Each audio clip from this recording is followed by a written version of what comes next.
رأفت أحمد الخمساوي، مدير نادي التاج الملكي للهوايات بالاسكندريه. في اشياء كثيره من المجتمع المصري تقدر الواحد يجمعه ويحافظ عليه، حتى لو انت حضرتك جيت شغلت مثلا سوق اسطوانه لام كلثوم او سيد درويش، اكيد انت رغم ان لو مثلا شاب في العهد الجديد ما سمعش الطرب الاصيل بتاع زمان، فاكيد اذنه هتطرب لهذا المجال يعني، او يعشق هذا التاريخ من غير اي مؤثرات خارجيه ولا شو ولا عرض اعلامي غريب. لكن انت لما تيجي تبص على حاجه، تبص علبه الطربوش كانت معموله ازاي وكان محطوط عليها تيكت، القعده بتاعت الطربوش كان بتتعامل ازاي، المنشه كان بيتعامل ازاي، كانوا بيتفننوا في كل شيء، لدرجه حتى الختم ذات نفسه كانوا بيتفننوا فيه. واحنا كنا زمان كان بالاضافه الى حاجه انا الفت نظر الناس ليها، هي جمال وجوده الخط العربي في المدارس من عهد محمد علي الى فتره الخمسينات، وانتهت هذه الحقبه بجمال الخط.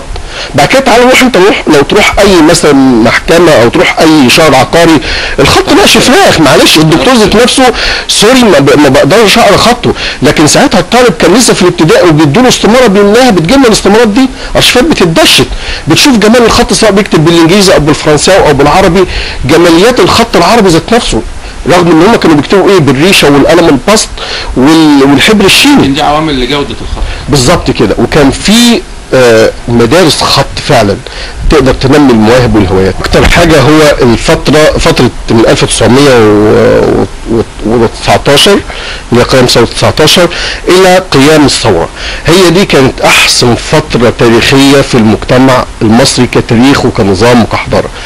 على سبيل المثال المجلات التي كانت تطبع في هذا الوقت زي لطائف المصور او المصور او هو وهي او المجلات الفنيه اللي كانت بتطبع بالظبط كده، تبص لا حتى حضرتك الاعلان اللي كان بيبقى موجود، شكل الحياه كان شكل الحياه شكله ايه، شكل البساطه انا بسمي بالظبط كده وبعدين كان في حاجه اسمها البساطه في الشعب المصري، حتى لدرجه ان كان لو حضرتك ترجع للصور الكروت البستان القديمه كنت تلاقي معظم الحرفيين والمهنيين بيمشوا حفاه، الى ان جاء الملك فاروق وعمل حاجه اسمها يوم للحفاه، يوم للفقراء، بحيث ان يكسو الشعب المصري يوم للكساء.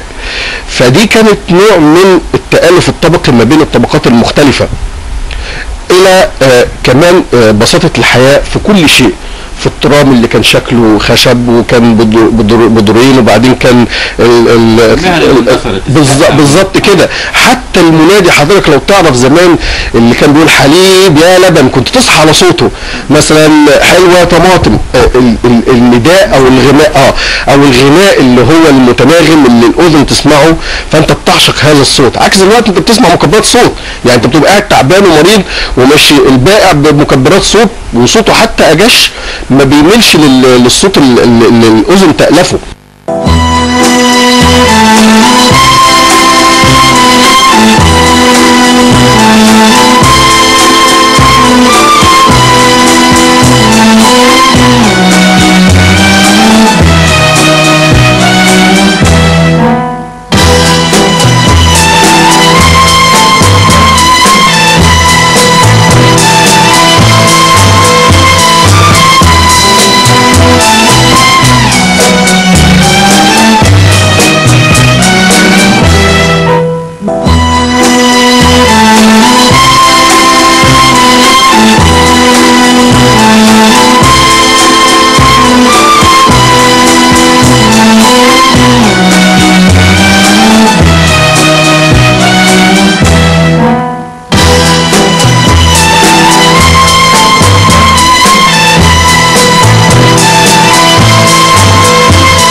حاجه هنا موضوع النادي موضوع تثقيفي وتبادلي وهو بالاضافه الى البيع والشراء، يعني احنا مثلا بنشتري من الناس ونبيع لهم، ولكن احنا بننظر لنظره اكبر واشمل، هي اقامه المعارض في المدارس، في الجامعات، في المعاهد.